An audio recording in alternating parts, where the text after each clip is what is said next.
Here's how to create and embed a form on your website from our CRM. So go to Sites, Forms. We've already created a form template in here that you can borrow. But let's say that you've either customized your form already or created a different form that you like better, and you're collecting name, phone number, email address. Click this integrate button right here, copy the embed code, and then you can head over to your website. I've already pasted my form into this site right here, but I'll show you how I did it. This is WordPress, by the way.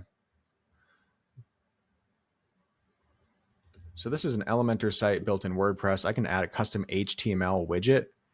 Whether you're using WordPress or Squarespace or GoDaddy or Wix or whatever, a lot of times you'll have this kind of custom code widget or HTML code widget that you can put on your page, and then you can paste that code that you got from back here, copy the embed code, right? Paste it into here and your form will show up.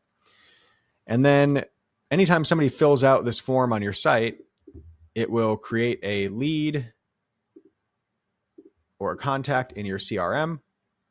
So they'll go into contacts, and then if you have it set up to go to your opportunity pipeline, all of your leads will show up in this pipeline right here.